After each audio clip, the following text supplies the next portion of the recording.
près, hein, c'est un ordre du jour qui ressemble à celui des 2 précédents ateliers. Ce qu'on voulait vous dire, c'est que la particularité de cet atelier-là, comme vous avez pu le constater, on s'était engagé à vous transmettre une première version de draft d'exigence partielle, en tout cas le 9, je crois, juin dernier, donc à l'issue du précédent atelier. On a eu un gros contretemps qui donc, de fait, nous a compliqué la préparation de cet atelier. On n'a pas été capable de le produire à cette date-là. Par contre, on l'a quand même produit. On va en parler aujourd'hui. Vous l'avez reçu que ce matin, donc j'imagine bien que vous n'avez pas eu le temps d'en prendre connaissance, mais justement, on va le parcourir un peu. Euh, et l'autre conséquence, c'est peut-être que l'ordre du jour de l'atelier est peut-être un petit peu plus réduit que ce qu'on aurait souhaité, et donc sera peut-être un peu plus court que le créneau prévu. Une fois que c'est dit, c'est slide pour vous rappeler quels sont les intervenants de ces ateliers, pour vous dire en particulier qu'aujourd'hui, on va avoir quelques intervenants nouveaux aussi. Donc, vont intervenir aujourd'hui et m'accompagner Adrien Cos, qui fait partie aussi de l'équipe gestion d'espace de confiance MS Santé. On a Alexis Bretov, qui est le responsable du programme annuaire santé donc, à l'ANS, et Philippe Declercq, donc de l'assurance maladie, qui est responsable de la messagerie de mon espace santé, va aussi intervenir à la suite de l'atelier 2 de la semaine dernière. Les autres intervenants sont là en support si besoin. Là, je voulais laisser, hein, comme à chaque fois, c'est la slide qui récapitule pour ceux qui n'auraient pas participé aux précédents ateliers, les objectifs et la démarche de ces ateliers. Je ne vais pas le parcourir. Là, on dit qu'on a 3 ateliers, mais je vous dis la dernière fois qu'on en a prévu un 4e tout début juillet, avant la pause estivale. Mais ça, on en a déjà parlé, on en reparlera en conclusion. Juste pour aller donc sur l'ordre du jour de cet atelier, donc comme la dernière fois, à la suite de l'introduction, faire un retour sur l'ensemble des questions que vous nous avez posées lors de l'atelier 2 et qui sert de compte rendu de l'atelier 2, qui lui aussi a été poussé que ce matin malheureusement. Donc on fera quelques retours dessus en introduction. Ensuite, donc 3 parties. La première, c'est finir, vous savez, on n'avait pas eu le temps de finir avec Philippe Declercq des éléments qu'on voulait vous partager sur le fonctionnement actuel et à venir de mon espace santé. Donc il y a 2 points qu'on n'avait pas pu traiter la dernière fois, qu'on va traiter ce coup-ci. Et donc le gros sujet qu'on voulait aborder avec vous aujourd'hui en particulier, c'est justement tout ce qui tourne autour du fonctionnement de l'annuaire santé et en particulier évidemment de l'alimentation, de la publication des boîtes aux lettres MS Santé dans l'annuaire et comment un logiciel LPS DUI va pouvoir s'interfacer avec l'annuaire pour les différents cas d'usage dont il aura besoin vis-à-vis de l'annuaire santé. Donc ça, c'est la grosse nouveauté. Donc on fera déjà quelques rappels justement sur comment ces boîtes-là sont enrôlées, enregistrées, en tout cas dans l'annuaire santé. On fera un focus sur l'interface LDAP qui existe déjà depuis longtemps pour voir effectivement comment elle fonctionne et comment s'en servir jusqu'à présent. Et puis une ouverture sur une nouvelle démarche de consultation de l'annuaire via les API Fire qui va arriver très prochainement en production. Donc, vous voulez vous en parler aussi. Donc, l'objectif de ce point-là, c'est pas aujourd'hui de déterminer ensemble quelles seront les exigences qui seront présentes dans le référentiel concernant la consultation de l'annuaire santé pour les LPSDI. C'est déjà que on ait tous le même niveau d'information sur les interfaces annuaires existantes ou futures, qu'on ait déjà un socle commun d'échange. Et puis enfin, on conclura justement sur ce qu'on appelle maintenant ce draft de référentiel d'exigence, donc qui est très partiel, hein, pour l'instant, on verra, qui vous a transmis ce matin, ou du moins qui a été mis en ligne ce matin, et voir comment finalement on va pouvoir échanger sur ce document, comment il est présenté, et puis voilà, c'est ça qu'on va regarder pour cette dernière partie.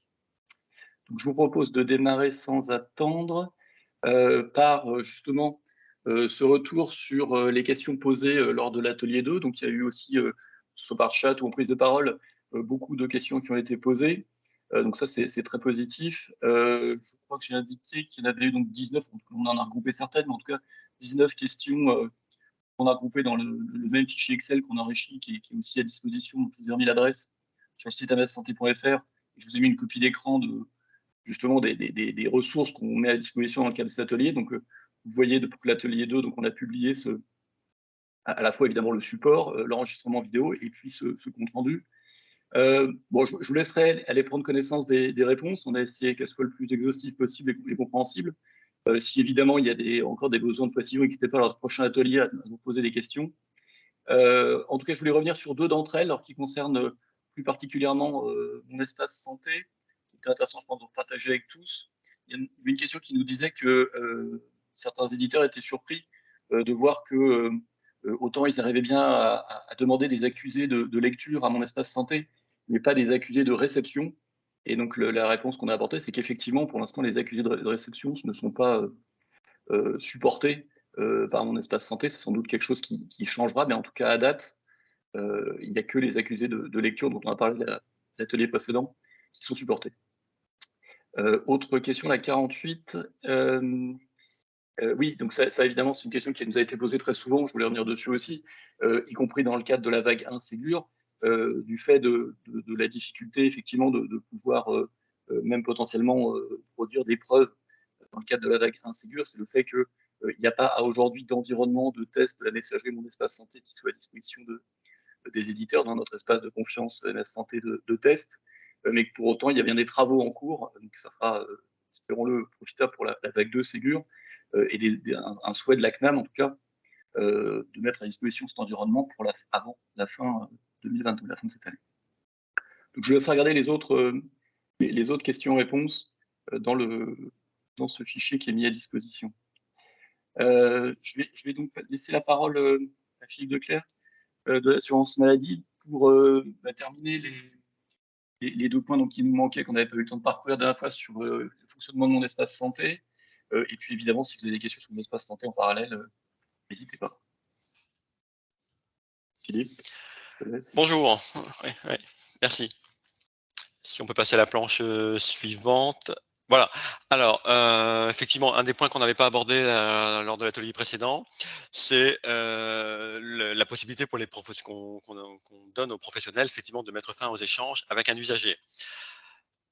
Pour refaire un peu d'histoire, c'est quelque chose qu'on n'avait pas déployé dans les phases pilotes, quand on a déployé Mon Espace Santé et la messagerie l'été dernier. Et puis, même si on avait déjà des retours, voilà, des signaux qui nous disaient que les professionnels, voilà, ou certains professionnels avaient besoin d'une telle fonctionnalité. Et donc, on a trouvé une solution à court terme qui était indépendante effectivement d'une mise à jour du logiciel des professionnels, donc qui pouvait répondre rapidement en fait à ce besoin. C'est de pouvoir envoyer un message particulier, voilà, qu'on appelle le message fin, hein, qui est très particulier et qui est capté, dans mon espace santé, qui est pas délivré à l'utilisateur, mais qui permet effectivement du coup après d'empêcher les réponses d'un patient ou d'un usager, vers le professionnel qui a envoyé un tel message. On a mis ça en place fin d'année 2021 et aujourd'hui, voilà, on a des retours qui nous disent, bah, effectivement, c'est utile. Par contre, effectivement, c'est pas industrialisé, c'est pas facile, c'est pas pratique. Et donc, on a décidé voilà, d'avoir une solution un peu plus industrielle plutôt que de passer par ces messages qui n'en sont pas finalement, des pseudo-messages. Et ce qu'on propose, c'est d'ajouter dans les messages métiers, en fait, hein, les envois de documents ou les messages, d'ajouter optionnellement une nouvelle en-tête SMTP qui indiquerait qu'effectivement, il y a ce message qui doit être délivré à l'usager, mais en plus, dans mon espace santé, je voudrais que l'usager ne puisse pas répondre. Voilà. Donc remplacer progressivement ce message fin qui était voilà, dédié à cette finalité pour remplacer ça par une information qui serait véhiculée via les en-têtes d'un message lambda. Voilà, et donc ça, Ouais. ça ferait partie des exigences voilà, qu'on intégrerait, d'exigences qu'on intégrerait et de spécifications qu'on intégrerait dans le référentiel 2 dans la prochaine version. Ouais, donc typiquement, c'est ça que je vous disais tout à l'heure, c'est que probablement, donc la version suivante, le 0.2 du draft d'exigence, on vous fera une proposition de formulation d'exigence autour de cette fonctionnalité-là pour vous faire réagir, justement. On verra tout à l'heure, mais c'est l'idée. Je passe à la slide suivante, sauf s'il y a des questions, évidemment.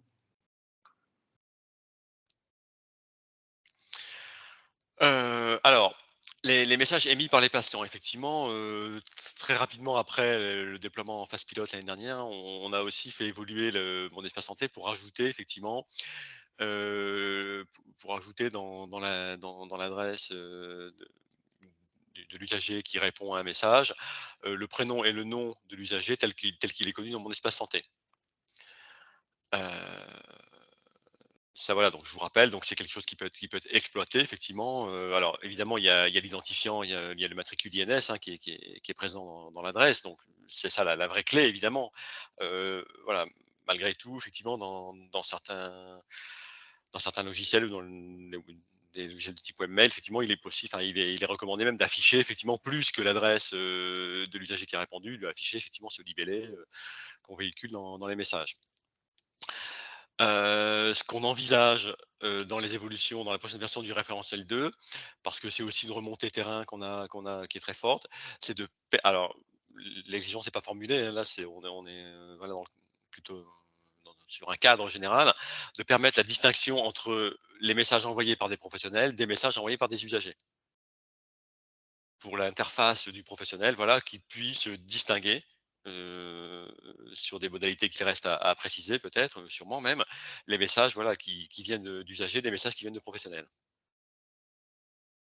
Ce qu'on peut peut-être rappeler aussi, même si tout le monde a peut-être ça en tête, hein, puisque justement on va parler de ce sujet-là juste après de l'annuaire santé, c'est qu'effectivement aussi pourquoi est-ce que c'est important d'exploiter ce nom-prénom qui est finalement positionné par mon espace santé, c'est parce que le logiciel professionnel n'a pas d'autre moyen d'avoir des informations sur le patient, à part évidemment l'INS s'il fait des rapprochements avec des dossiers patients qu'il a, mais je veux dire, il n'y a aucune autre information qui transmise puisqu'il n'y a pas d'annuaire national des INS ou des patients.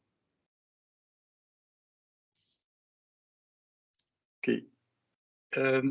Donc c'était les deux sujets donc il nous restait des reliquats. Je ne sais pas s'il y a des questions, en tout cas, je n'en vois pas dans le chat sur ce Moi j'en sujet. vois une quand même, Ah pardon, vas-y, alors j'ai pas vu. Oui, exact. ouais, sur les pièces jointes qui sont transm qui pourraient être transmises par les usagers vers des professionnels. Typique voilà, qu'on puisse la structurer. Donc là, alors si j'essaie de comprendre, c'est un document qui aurait été reçu par un usager, dans son espace santé, soit qui aurait été déposé sous forme de document, par l'interface, du logiciel LPS, c'est ça, dans les documents de l'usager? L'usager voudrait effectivement envoyer ce document en sous forme de pièce jointe dans un message. C'est ça, hein? N'hésitez pas à prendre la parole, hein, pour préciser la Oui, question. bonjour, je voulais pas interrompre, mais effectivement, c'est notamment dans les cas d'usage où on a dans les cas des pilotes, Mon Espace Santé, on a des Oui, spécialistes, en fait, qui initient le dialogue avec, un usager, qui lui envoie oui, notamment une ordonnance à faire, pour faire des examens de biologie en ville et on va dire qu'on considère qu'aujourd'hui, le résultat de labo ne revient pas par le labo directement et donc c'est l'usager qui répond au mail en mettant en pièce jointe ah, le fichier de laboratoire. oui, Par contre, ça revient vers un système informatique, qui lui souhaiterait intégrer ce résultat de biologie directement dans le dossier du patient sans intervention ou en tout ouais. cas en facilitant l'intervention humaine. Alors ouais, c'est vrai que ça pose plusieurs questions, pas aussi pour Philippe, pour moi, mais là, ce que je comprends, ce circuit, effectivement, on considère que c'est pas effectivement pas le laboratoire de biologie qui répond aux spécialistes. Ça, c'est parce qu'effectivement, c'est pas le cas d'usage cible. On doit nécessairement passer par le relais du patient? Ou Oui, oui, le cas d'usage, c'est bien ça, c'est le c'est patient ça, qui hein? répond, D'accord. au spécialiste en lui renvoyant ses OK. derniers résultats d'examen. OK. Et ce qu'on aimerait effectivement, c'est que renvoyer la version structurée des examens et non pas que le PDF, j'imagine? Structuré ou non, peu importe, mais Ouais, en peu tout cas importe, que le d'accord. système du coup récepteur, soit en capacité de détecter facilement dans quel dossier patient il faut ranger ça, Ouais, avec les traits d'identité qui sont associés et bien pas sûr. juste avec l'en-tête, du mail, quoi. Ce qui est intéressant, bah, ça, il faut qu'on enfin, Mmh. de mon point de vue, après, Philippe, je te laisse, la main, mais effectivement, ça, c'est quelque chose que pour l'instant qu'on n'avait pas effectivement identifié comme cas d'usage finalement, de transmettre, un document qui puisse être exploité automatiquement par le logiciel PS. Alors, pour autant, le logiciel PS sait le faire, mais ce qui manque, c'est, manquerait, ça serait que mon espace santé sache l'envoyer en tout cas. Heu et effectivement, il faudrait qu'on ait plus de pression sur la Bah, volumétrie de juste ce pour cas info, hein, d'usage-là, quoi. c'est un cas d'usage, qui est mis en œuvre par la PHP dans le cadre des pilotes Mon D'accord, Espace Santé, donc OK, voilà. OK. D'accord, et ça serait des documents de type CDA ou même voire même des PDF qu'on encapsulerait dans un Oui, oui, dans Ça c'est serait ça, des une XDN, archive, c'est j'imagine, hein, ça? carrément? une archive XDM ou bien, Ouais, c'est ça. Bon, Comme si elle avait été reçue, enfin, c'est parce que finalement le patient, à la cible en tout cas, va recevoir lui normalement du laboratoire finalement l'archive XDM plus le PDF comme le recevrait un un professionnel. Simplement, après, c'est la question de savoir comment effectivement il ferait pour transmettre ça, avec en plus le bon objet de message, puisque c'est là-dedans qu'il y a un peu d'information entre professionnels. Ok, donc c'est intéressant. Il faut qu'on creuse Hmm. ce Alors, point. Ouais. moi, ce que je comprends, c'est que ce document, nativement, enfin, ça serait effectivement à mon espace santé de construire ce XDM. C'est ça? Non, non. Comme Enfin, si pour moi, il l'aurait effectivement, reçu. comme si pardon, comme si éventuellement le patient lui-même ajoutait un document PDF Ah, voilà, qu'il a scanné par ailleurs aussi, peut-être, hein, Ouais. et que du coup, ce soit mon espace santé qui structure ce document, qui l'encapsule dans un CDA XDM, et que tout ça puisse être renvoyé vers un système informatique en réponse. Du coup, il faudra un Pour sacré être formulaire de complétion, du coup. Voilà, donc c'est un cas d'usage que je vous soumets. ouais, d'accord. Ok, ouais, on n'avait pas du tout ça en tête. Intéressant. Parce qu'en tout cas, c'est sûr que la norme pour le consommer côté PS, on l'a. Le reste à savoir effectivement si on peut l'implémenter ou comment l'implémenter côté mon espace santé. Alors, on va dire qu'il y a une norme côté labo qui, pour voilà, renvoyer des résultats de labo, Ouais, structurés ou non, bah, il est encapsulé dans un fichier XDM. Mais en fait, il faudrait que mon espace santé puisse faire la même chose ouais, je quand il comprends. retourne un fichier dans la réponse du mail. Ok, C'est intéressant. ça. Bon, on note ça. On va voir ce qu'on peut. Tant que j'y suis, j'ai la parole. Oui, J'ai une allez-y. petite deuxième question. Est-ce que vous pouvez nous confirmer ou pas que la messagerie côté citoyen n'est activée que lorsque la personne s'est connectée au moins une fois à son espace santé volontairement? Alors, Ouais, non. Non, non.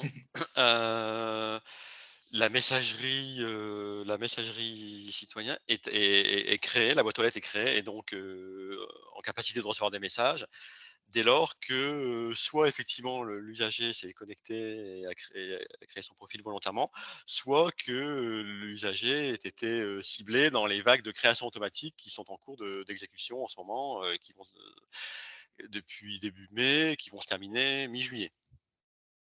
Et tu confirmes, Philippe, que effectivement, dans ce cas-là, malgré tout, s'il s'est encore jamais connecté à son espace santé, pour autant, la notification peut quand même fonctionner par mail, Ouais, alors puisqu'il avait l'adresse de effectivement, contact. c'est ça. Donc quand on a une adresse de contact et on la récupère des systèmes d'assurance maladie en fait, hein, si la personne avait un compte Amélie par exemple, initialement, voilà. L'adresse mail qu'on a pu récupérer effectivement sert d'adresse de notification, pour notifier la réception d'un message, ouais. D'accord, bah, merci parce qu'on a vu un message qui était contradictoire avec ça et le fait Ah, qu'il fallait absolument que la personne se connecte au moins une fois avant que ce soit activé. Donc, Et non. non, ça, je crois pas. Enfin, ouais, ouais, peut-être ok, merci. parfait. Est-ce qu'il y avait d'autres questions envoi de l'ordonnance à la pharmacie depuis mon espace santé. Oui, effectivement, c'est similaire. Intéressant. Ok. Parfait. S'il n'y a pas d'autres questions, alors de toute manière, donc, comme je disais tout à l'heure, hein, là, de toute manière, enfin, j'imagine que vous, effectivement, vous n'avez pas beaucoup de capacité aussi à réagir, puisque notre objectif, c'est que maintenant, on transforme ces pistes d'évolution en exigences dans le référentiel 2, qu'on le mette dans le draft d'exigence, et là-dessus, vous pourrez réagir effectivement par rapport aux formulations qu'on vous proposera.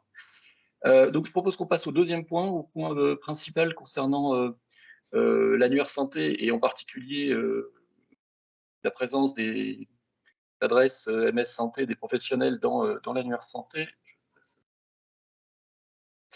Euh, donc je vais introduire cette première partie.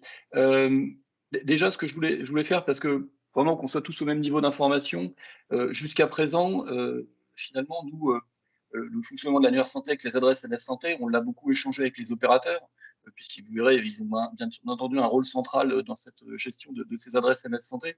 Et voilà, donc pour rappeler vraiment la base du fonctionnement des adresses MS Santé dans l'annuaire santé. Donc déjà, ce qu'on voulait rappeler, c'est que finalement, comment une adresse MS Santé est-elle enregistrée dans l'annuaire santé?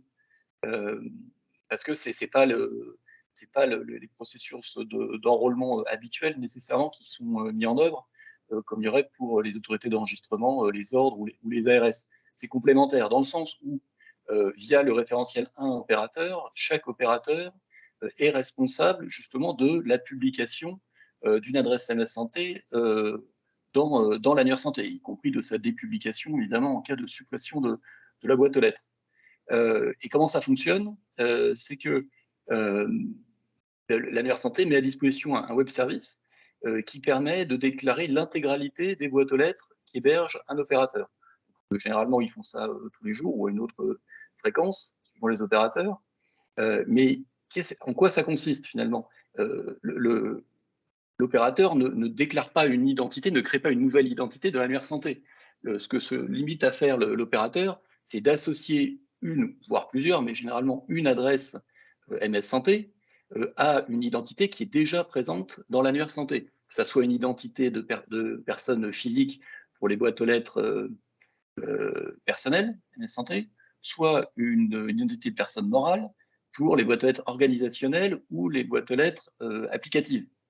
Donc, ce qu'il faut vraiment retenir, c'est là ce qu'on mettait un peu plus bas, là, c'est ce prérequis, c'est qu'il faut bien avoir conscience, tous ensemble, que un opérateur en particulier, mais du moins personne ne peut demander finalement ou obtenir la création d'une boîte aux lettres MS Santé via un opérateur si finalement la personne physique ou la personne morale à qui on veut rattacher cette boîte aux lettres n'est pas préexistante dans l'annuaire. Donc, ce qui peut aussi poser des problèmes qu'on connaît beaucoup dans certains cas de figure où effectivement on est bien dans la difficulté de créer certains types de boîtes aux lettres parce qu'on n'a pas les professionnels correspondants ou les structures parfois dans l'annuaire santé. Ça, c'est quelque chose qui est important à comprendre. Et après, on voulait faire une précision sur pour les personnes physiques, finalement. Autant, je dirais, c'est relativement simple, pour une boîte aux lettres applicative, l'adresse de boîte aux lettres applicative est rattachée à un identifiant national, FINES généralement, voire SIRET, dans l'annuaire santé. Par contre, pour une boîte aux lettres personnelle, l'adresse, elle est rattachée soit à une situation d'exercice, il y en a plusieurs du professionnel en particulier, soit elle est juste rattachée à son RPPS ou son ADELI. Et à ce moment-là, dans l'annuaire, en termes de restitution en tout cas, quand on va requêter l'annuaire et qu'on va voir l'ensemble des situations d'exercice du professionnel, on va voir que c'est la même adresse qui va être attachée à chacune des situations d'exercice. Ça, c'est quelque chose qui a bien comprendre, on reviendra dessus, lorsque justement on fait des consultations de l'annuaire santé. Donc une fois qu'on a vu comment effectivement ces adresses étaient arrivées dans l'annuaire santé, comment elles sont restituées, et c'est justement ce qu'on va regarder juste après un peu plus dans le détail, c'est qu'il y a évidemment plusieurs moyens de consulter l'annuaire. Donc, je les ai listés. Hein. Donc, il y a un portail web, vous connaissez sans doute, annuaire.santé.fr. Ça, c'est pour des recherches interactives web. Ça ne concerne pas trop les logiciels dont on parle aujourd'hui. Il y a évidemment des extractions sous forme de fichiers d'extraction dans différents formats qui peuvent être donc exploités par des systèmes. On a une interface LDAP, justement, on va en parler juste après. Et puis, cette nouvelle interface API Fire dont on va parler aussi. Deux derniers points, j'en ai pas parlé, mais une des seules propriétés finalement que l'opérateur peut indiquer lorsqu'il crée une boîte aux lettres MS Santé, c'est d'indiquer, à la demande de l'utilisateur normalement évidemment, si elle doit être en liste rouge ou pas. Alors c'est vraiment le même principe que les listes rouges qu'on pouvait connaître sur les annuaires PTT ou Orange, ou les téléphonies fixes. C'est-à-dire que si une boîte aux lettres est en liste rouge, elle doit nécessairement être déclarée par l'opérateur dans l'annuaire. Par contre, l'annuaire, dans les restitutions qu'il fera, quelle que soit l'interface, ne restituera pas ces adresses en liste rouge. Donc ça, c'est aussi important à bien comprendre parce que ces adresses-là, elles sont fonctionnelles. Évidemment, les professionnels peuvent les utiliser pour écrire des messages ou en recevoir. Ça n'a rien à voir avec la liste rouge. Simplement, on ne retrouve pas ces adresses-là dans l'annuaire santé de la restitution. Et puis une autre remarque qu'on voulait faire, parce que parfois ça peut être confus, là on parle bien d'un attribut adresse mail MS Santé dans l'annuaire santé. Il existe un autre type d'adresse email qui est donc l'adresse email de correspondance, qui est aussi présente dans l'annuaire santé, qui est celle-ci vient plutôt des autorités d'enregistrement et pas en tout cas des opérateurs. Et ces adresses-là ne sont pas des adresses MS Santé, elles n'ont pas le même usage, c'est plutôt des adresses de contact. Et en plus, leur particulier, c'est qu'elles ne sont pas nécessairement publiques, c'est-à-dire qu'elles ne vont pas être restituées dans les restitutions publiques qui sont accessibles à tout à chacun sans droit particulier. Voilà, vous voulez faire ce rappel-là. Et l'autre, évidemment, que je disais tout à l'heure, c'est que là, on parle bien d'un annuaire uniquement d'adresse mail de professionnel et pas du tout d'adresse patient. Je vois qu'il y a quelques questions. Monsieur Guillemot a levé la main. Ah, pardon, alors je veux bien. Allez-y, monsieur. Oui, bonjour, je fais suite à un point que j'ai eu avec Mike cette semaine. Oui. C'est juste pour être sûr quand même, Je repose la question, hein, désolé Mike, mais au moins ça peut être bien pour que tout le monde ait l'information. On est bien d'accord que les boîtes applicatives qui, elles, sont potentiellement en liste rouge, rien techniquement n'empêche une boîte nominative ou une boîte organisationnelle d'écrire à une boîte applicative. En tout cas, quel que soit le type de boîte, de toute manière, si on parle vraiment de l'attribut liste rouge n'a aucune influence sur la capacité d'envoyer ou de recevoir des messages à travers ces boîtes-là. Elles fonctionnent comme… Toutes les boîtes fonctionnent de la même manière. Ça ne touche, c'est ce que je viens d'expliquer tout à l'heure, effectivement, mais c'est bien de le préciser, ça ne touche que le fait de, si on recherche, on va prendre un cas concret, pour une boîte applicative par exemple, si on recherche, et Alexis précisera si c'est pas ça, mais si on recherche effectivement une structure, un établissement, que sais-je, dans l'annuaire santé, si par hasard sa boîte applicative qui lui est rattachée était en liste rouge, l'annuaire ne restituerait pas l'adresse de la boîte. Il restituerait évidemment l'identité de la structure, mais pas… Mais si on veut lui écrire, Ouais. ce n'est pas bloquant techniquement. Exactement. La seule différence, c'est qu'il faut connaître l'adresse. Si effectivement l'adresse elle est communiquée par ailleurs dans une signature ou que sais-je, dans des procédures, elle sera tout à fait fonctionnelle. Alors, je pose la question parce qu'on a des partenaires qui nous ont indiqué que non, ce n'était pas possible. On ne pouvait pas écrire à des boîtes applicatives si elles n'étaient pas publiées dans l'annuaire et parce que c'était des boîtes applicatives. Nous sommes d'accord que c'est une… ça n'a jamais apparu dans les exigences. C'est une mise en œuvre qui n'est pas tout à fait conforme ou du moins qui a été vue différemment. Oui, tout à fait. Alors, même pour vous expliquer après, d'un point de vue technique, effectivement, dans le sens en termes d'échange, c'est contraire au référentiel 1, puisque l'opérateur a l'obligation de déclarer tout type de boîte, qu'elle soit liste rouge ou pas, et quel que soit son type, dans l'annuaire. Pour autant, pour bien comprendre, c'est que dans les échanges entre professionnels ou même avec les patients, il y a bien des contrôles justement sur les noms de domaine pour vérifier que les noms de domaine, évidemment, sont dans la liste blanche, et c'est ça qui constitue notre espace de confiance fermé. Par contre, dans ces processus et dans ces contrôles entre opérateurs, il n'y a aucun contrôle sur l'existence de l'adresse dans l'annuaire. Ça pourrait être le cas, mais c'est pas du tout. L'annuaire ici n'est là que pour trouver l'adresse de quelqu'un et surtout apporter la confiance. C'est-à-dire que quand on a l'adresse MS Santé, qui n'est pas en liste rouge, on peut trouver la structure ou la personne physique qui la détient, ou inversement, on peut trouver les boîtes aux lettres. Mais ce n'est vraiment qu'un principe d'annuaire. Il n'y a pas de notion de gestion, de règles de gestion d'échange. Mais ça répond parfaitement à ma question. Ça va dans le sens de ce que m'a dit Mike, mais au moins comme ça, je partage l'information auprès de toutes les personnes présentes. J'aurais dû le dire plus clairement aussi, parce que pour nous, effectivement, ça va de soi. Mais voilà, il n'y a aucune règle de gestion basée sur l'annuaire santé. C'est bien une obligation, parce qu'on veut apporter la confiance de déclarer dans l'annuaire, mais l'annuaire n'intervient pas dans les habilitations à échanger entre acteurs. Donc, pour le dire autrement, une boîte aux lettres qui aurait été pas déclarée par un opérateur, elle est fonctionnelle pour peu qu'elle est sur un domaine d'un opérateur légitime dans l'espace de confiance. Mais effectivement, je trouve que ça valait le coup de faire ce rappel. Ok, alors je voyais, il y a d'autres questions par écrit. Est-ce que j'ai la première? Alors, ça on avait vu. Madame Bignon, serait-il possible d'avoir directement l'adresse MSS au sein du fichier d'export de l'annuaire santé plutôt que dans un fichier distinct?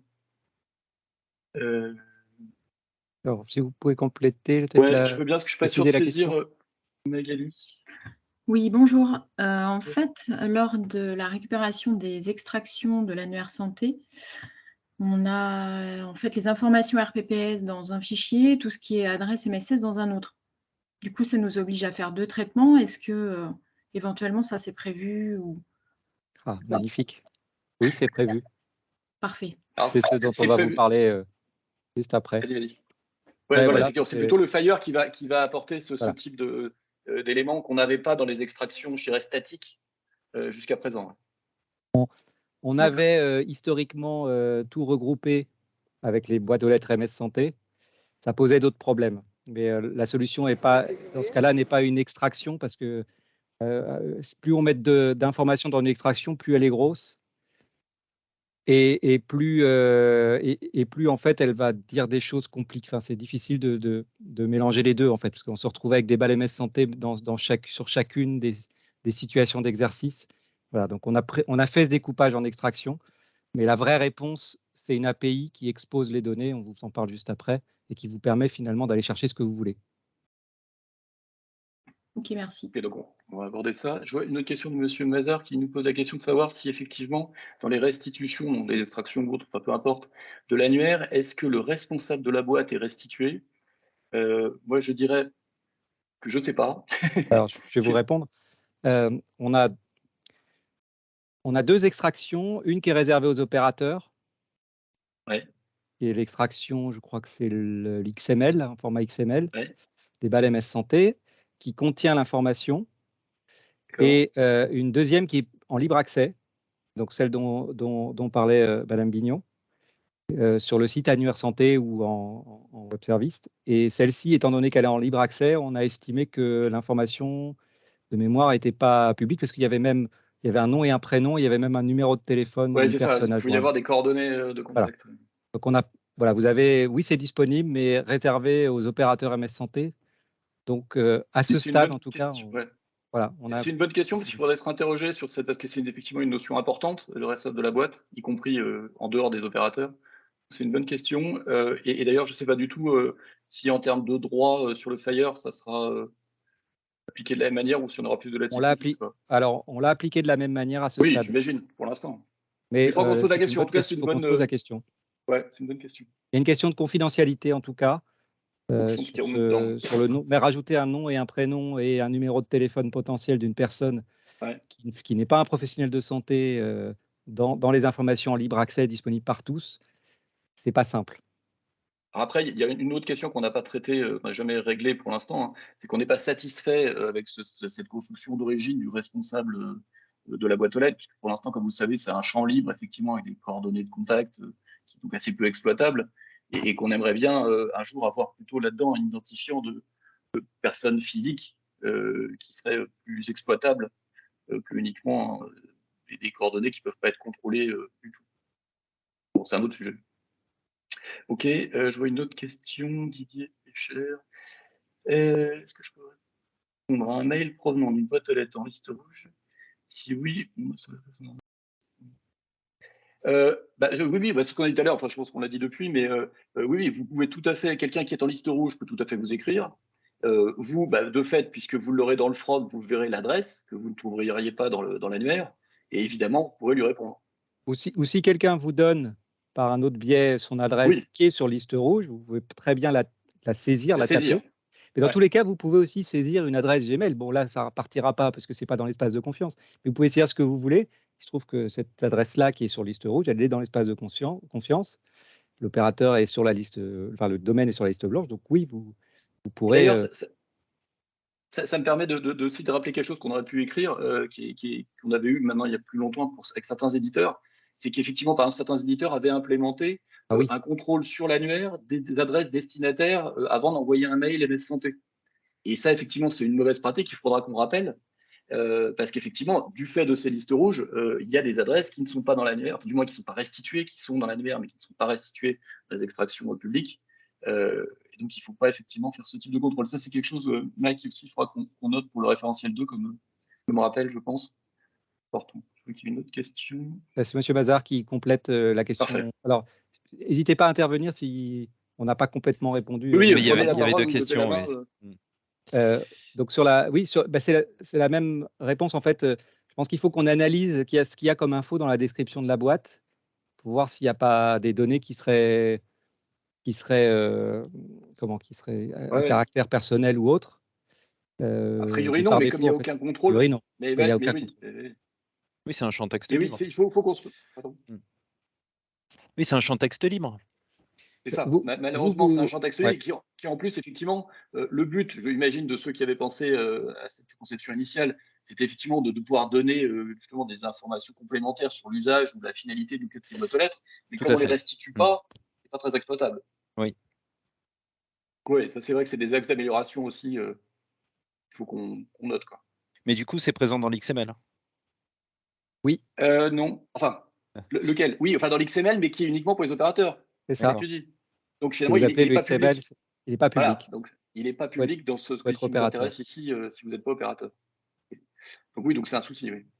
Ok. C'est vrai que la description, Edouard, on pourrait se poser la question. Oui, c'est le même cas. Il faut qu'on se pose la question pour les deux.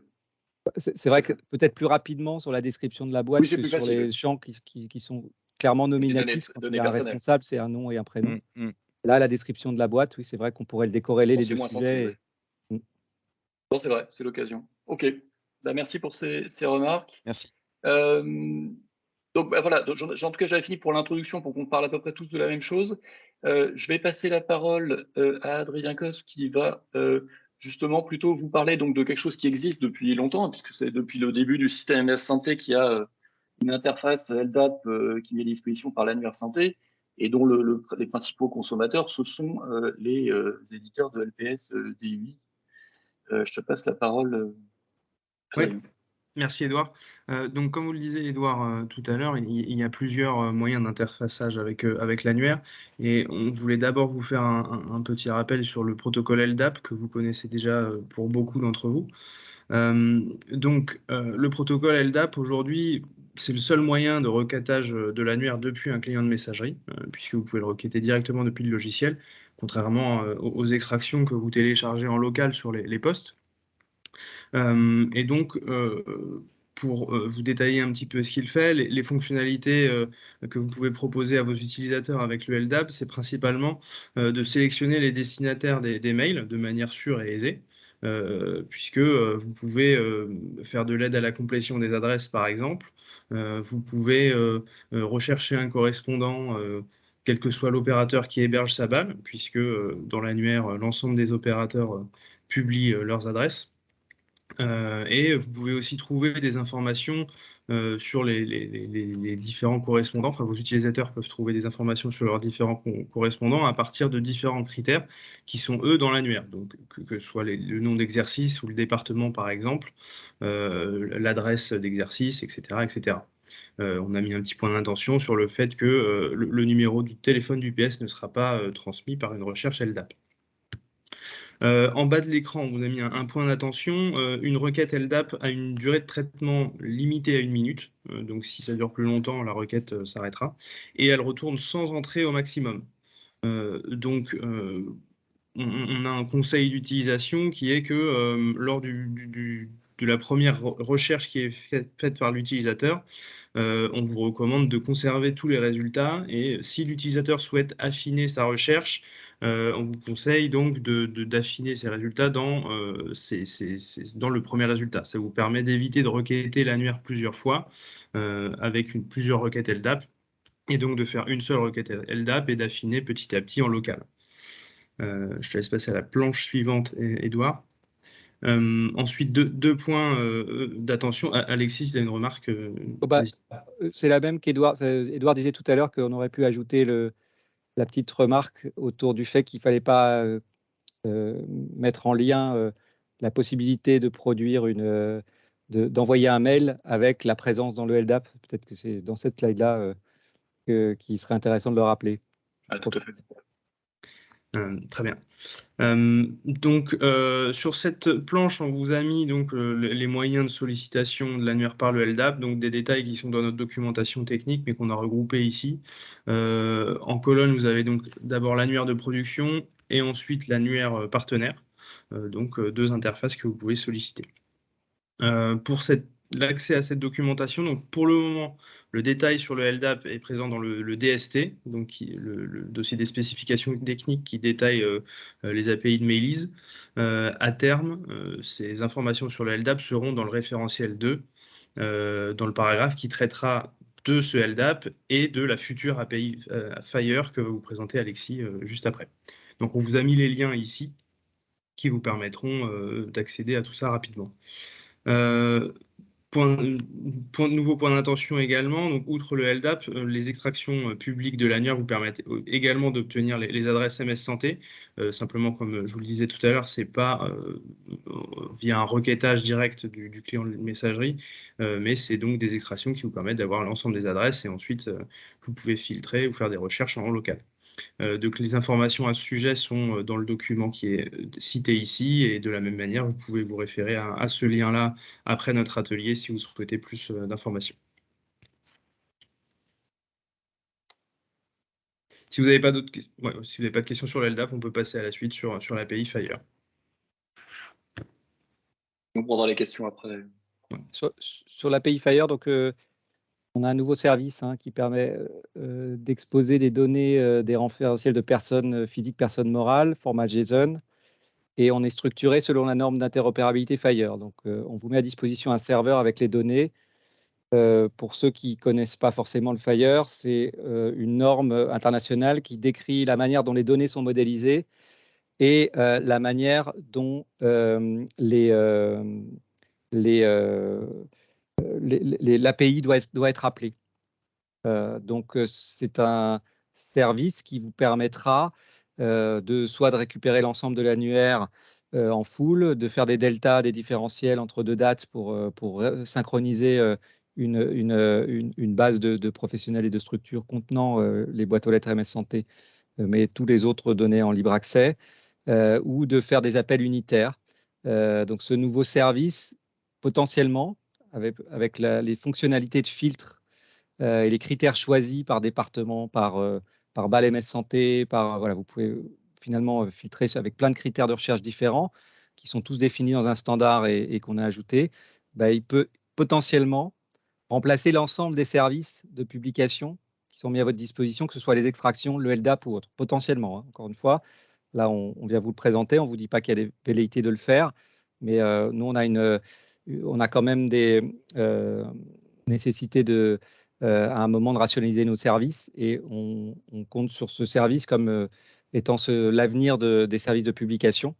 Et donc, on va, dans les prochaines années, réfléchir à la rationalisation de tout ça. Mais en tout cas, vous retrouverez les mêmes fonctionnalités, les mêmes services, les mêmes données dans un service unique que tout ce qu'on vous propose aujourd'hui, que ce soit en termes d'extraction libre accès, que ce soit en termes d'extraction opérateur ou que ce soit en termes de LDAP.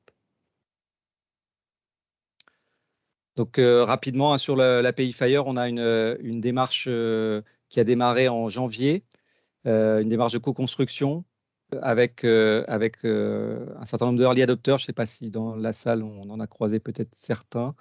Donc, parce qu'il y en a beaucoup qui sont intéressés par les données MS Santé, qui sont clients des extractions libre accès. On a une quinzaine, une vingtaine. Donc, on a construit avec eux depuis janvier sur la base de démonstrations. Ils nous ont un peu orientés sur la sortie du service. Et donc, on a une première mise en production du service là, imminente dans un petit mois. Et à la rentrée, en fait, on va réellement ouvrir le service, c'est-à-dire communiquer sur l'ouverture de service de cette API et reprendre une démarche qui s'arrêtera donc là en juillet, reprendre une démarche en septembre de co-construction pour faire évoluer le service avec plein de nouveautés comme la capacité de faire des abonnements ou ce genre de choses, voilà, pour poursuivre l'évolution de ce service. Mais je pense que vous entendrez parler très vite. Voilà, donc, si vous êtes intéressé par cette démarche de co-construction avec nous, et nous, on est très intéressés par tous les clients qui utilisent les données MS Santé pour orienter un peu le service autour de ça. N'hésitez pas à envoyer un mail à l'adresse qui est en dessous là, avec un objet pour nous permettre de bien focaliser sur ce type de demande. Le nom de votre organisation et Iris DP, parce que Iris, c'est le nom du produit. Voilà, ça nous permet, on vous recontactera rapidement pour vous intégrer dans cette démarche de co-construction qui reprend en septembre. Mais aussi, ce que tu disais, c'est qu'il n'y a pas encore, je crois, sur le site e-santé Gouv de ressources documentaires accessibles pour l'instant, c'est ça? Et que ça, voilà. Alors, c'est imminent, je pense que ce sera d'ici fin juin, début juillet, on va mettre à jour la page. Il y a toute une refonte des pages sur e-santé.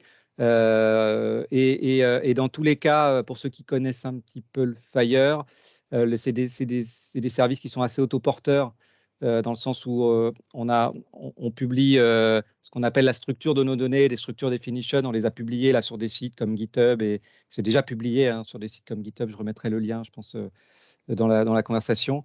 GitHub et un site de référence qui s'appelle Simplifier. Donc, tout ça, c'est déjà publié. Donc, on a déjà à dispo la structure. Et puis, le service en lui-même est autoporteur pour les gens qui connaissent les API et pour les gens qui connaissent le FHIR, puisque toute la documentation, et je le disais sur la slide d'avant, est sur le site HL7, puisqu'on a repris tous les appels standards de l'API prévus par HL7.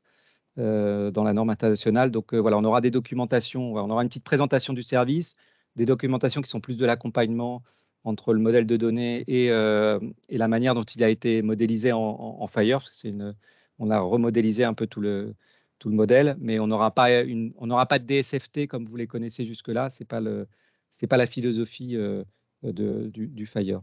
Voilà. Si vous et je complète, si vous êtes intéressé par la démarche et que vous venez avec nous au niveau de la démarche, on prévoit des petites formations au départ, une sur le Fire pour ceux qui ne connaissent pas, hein, c'est pas rédhibitoire, et une sur le modèle d'objet de santé, donc pour vous permettre de faire le lien. Donc on a deux heures de formation qui auront lieu pour ceux qui nous rejoignent en septembre. On l'a déjà donné en janvier pour ceux qui ont participé à la première phase.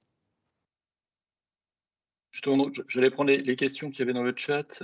Effectivement, on a Magali Vignon qui nous interroge justement sur la trajectoire de ces différentes interfaces et sur la pérennité aussi, en particulier du LDAP et des extractions. Je vais plutôt te laisser répondre, parce qu'il y a aussi, je pense, peut-être une précision à donner entre les versions, alors là, c'est pas le V2 qui est indiqué ici, mais entre les versions 2 et les versions 3 des interfaces d'extraction aussi. Peut-être quelque chose. Oui. Alors, on n'a pas de velléité à ce stade de décommissionner un service MS Santé, ni le LDAP, ni les extractions annuaires santé. Voilà, la démarche, elle est pas encore entamée sur ce sujet-là. On attend justement le retour sur le nouveau service par les early adopters pour voir si le nouveau service va remplacer les anciens. Donc, à ce stade, je vous répondrai non. Enfin, je vous répondrai oui, du coup, vont-elles persister? C'est ça la question. Donc, elles vont persister et ce sera en fonction des retours qu'on va avoir de nos early adopters, voire même des personnes en production, puisque le service arrive en production dans un mois, qu'on décidera avec vous, en concertation, si ça vaut la peine de maintenir, que ce soit les extractions pour les opérateurs, que ce soit le LDAP, ou que ce soit l'extraction annuaire santé. Dans tous les cas, aujourd'hui, les extractions annuaires santé, elles ont vocation à rester. Peut-être qu'on ira se positionner sur DataGouv plutôt que sur notre site à nous. Alors, on ira publier des données en libre accès là-dessus. Mais dans tous les cas, dans notre plan actuel, on a, je vous le disais, des velléités de rationaliser le service parce que les extractions, on peut en faire une par usage. C'est ça qui est compliqué avec les extractions. On se met à produire des extractions à chaque fois qu'il y a un nouvel usage. Là, on expose les données et c'est à celui qui a un usage qui vient chercher les données telles qu'il a envie et récupère ce qu'il a envie. Donc, c'est quand même pour nous un côté rationnel, et pour le client qui récupère une extraction, il n'y a jamais exactement ce qui est nécessaire à votre usage. Donc, vous devez toujours retravailler le fichier. C'est gagnant-gagnant dans les deux cas. Mais on n'a pas entamé de démarche de décommissionnement sur les extractions annuaires santé, sauf on avait deux versions d'extraction annuaire santé. Donc, on est en train de décommissionner la version, ce qu'on appelle ancienne 203, et pour ne conserver qu'une seule version des extractions sur annuaire santé.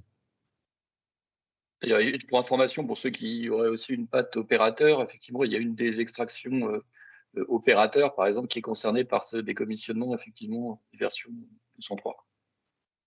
Tout à fait.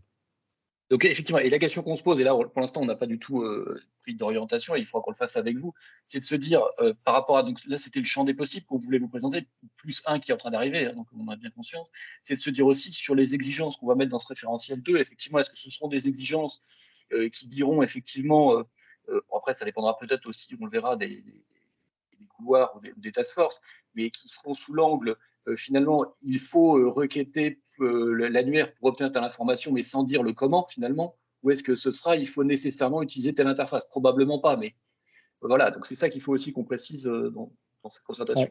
Ouais, on a en orientation, puisqu'on y travaille aussi sur le Ségur ou sur d'autres sujets, en orientation, on est plutôt en train de se dire qu'on n'imposera pas une interface, mais on pourrait imposer une fréquence de mise à jour.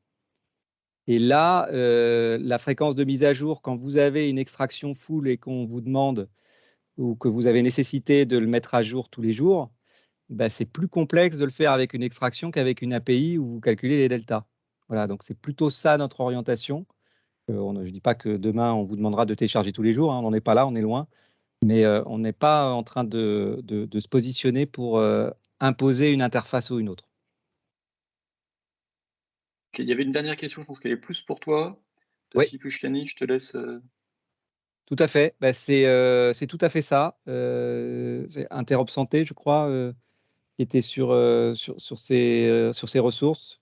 Practitioner Organization et Practitioner Role. C'est les trois sur lesquels on a positionné. Alors, on a publié, je vais vous mettre les liens, hein, on a publié des extensions qui nous sont propres, puisqu'on a un modèle qui est plus complexe que celui-là, sur donc Simplifier et GitHub. Avec tout notre modèle, dont justement une extension autour des balles MS Santé rattachée à ces trois ressources.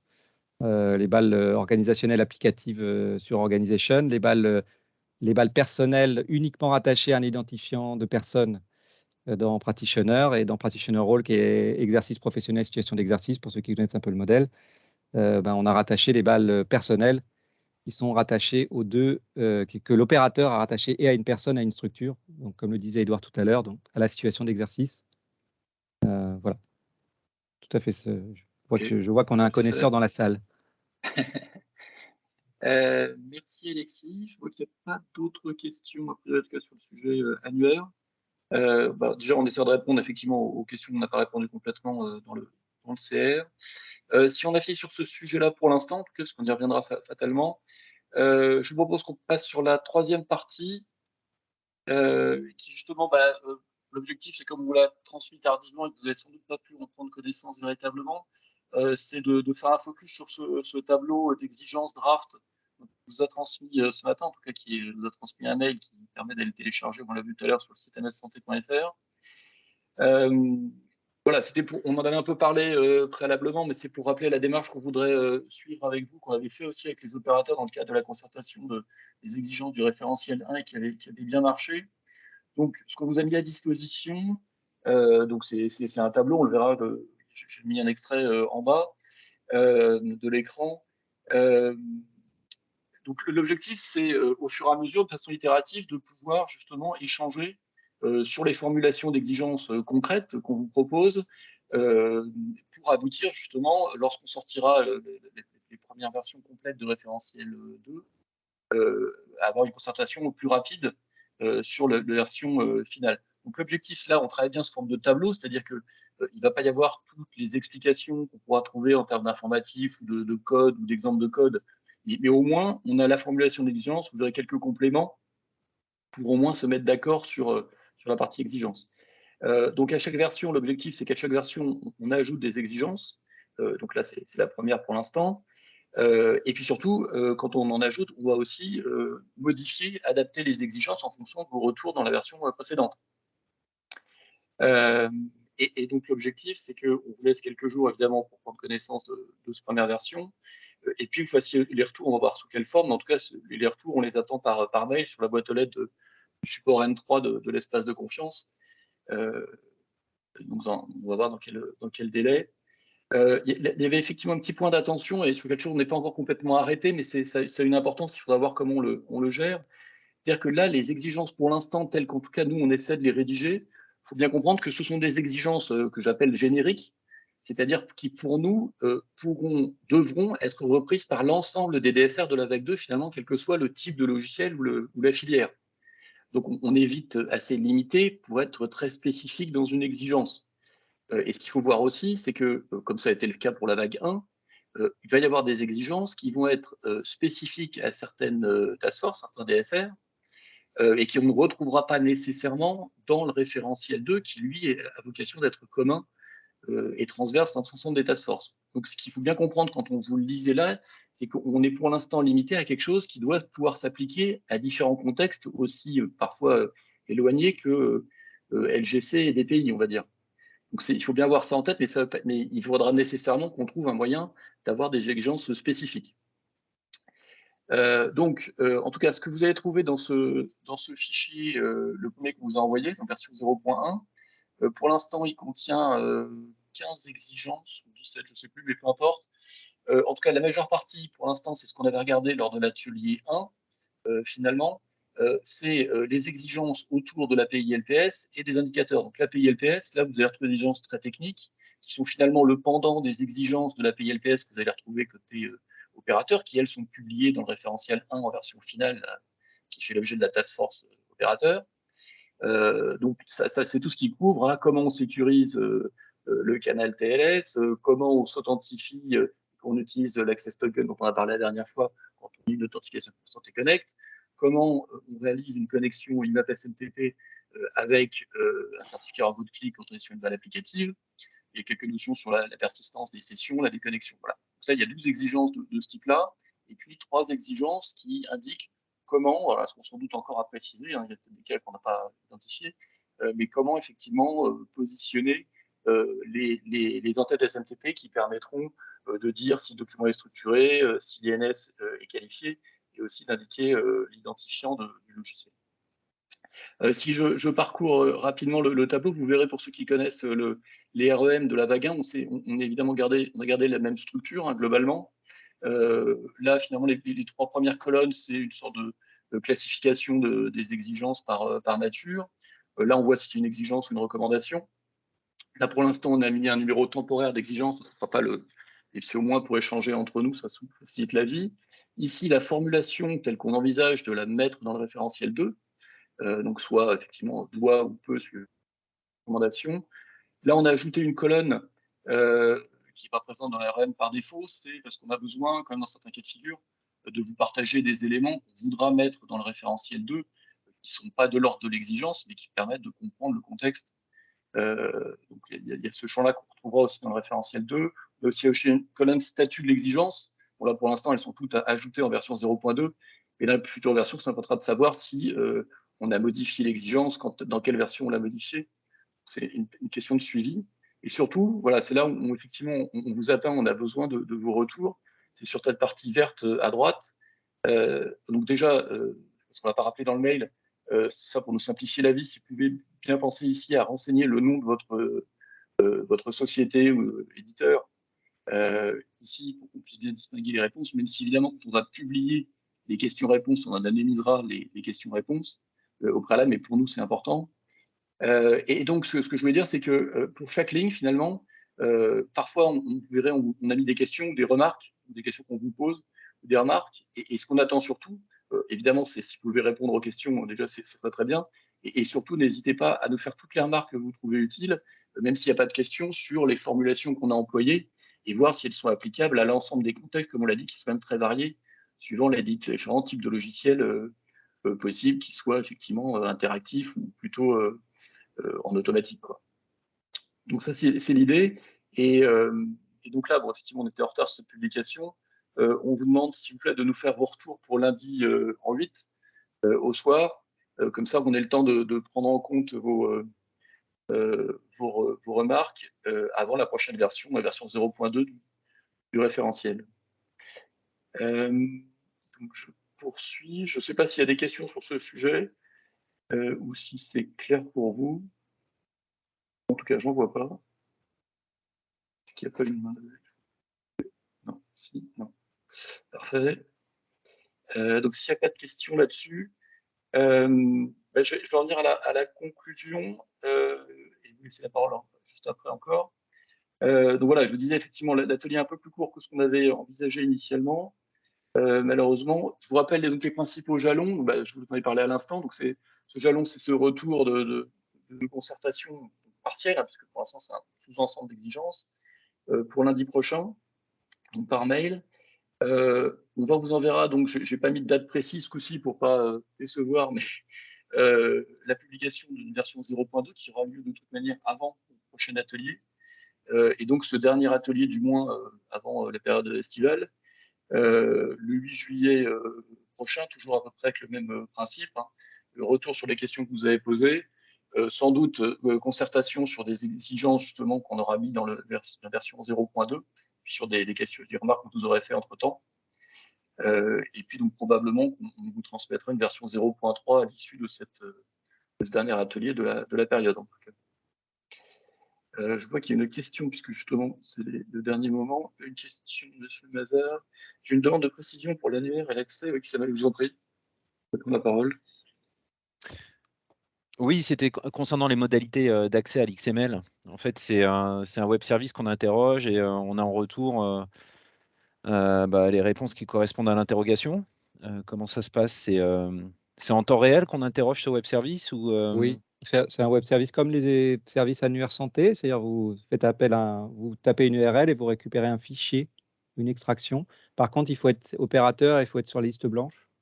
Donc, on peut récupérer l'extraction Ça complète dépend en de quelle XML? extraction.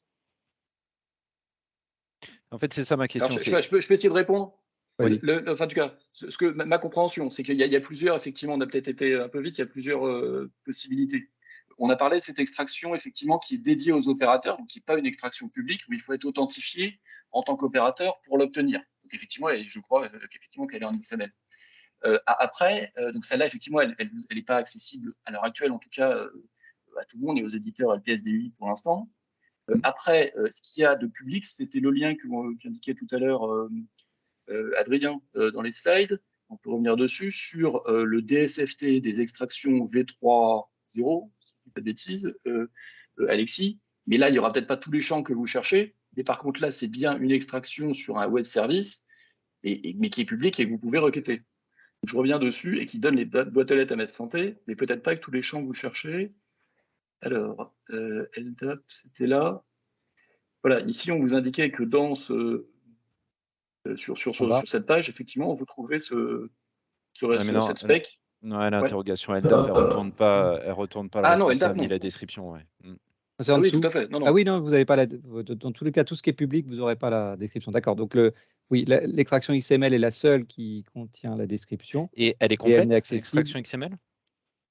Complète, dans quel sens? oui. Oui, c'est l'ensemble de l'annuaire. C'est l'ensemble de l'annuaire. Ah ben, Ok. pour les autres aussi. Simplement, vous avez des colonnes en moins. D'accord. D'accord. Non, mais C'est nous, ouais. ce qui nous intéresse, c'est de récupérer l'extraction complète sous forme XML. On est opérateur, justement. hein, donc on doit pouvoir y avoir accès. Du coup. Et ça c'est dans le DSFT actuel, vous devez l'avoir dans les chapitres, dans le référentiel 1 maintenant, mais oui, 1, pardon, le référentiel 1, effectivement. Ouais.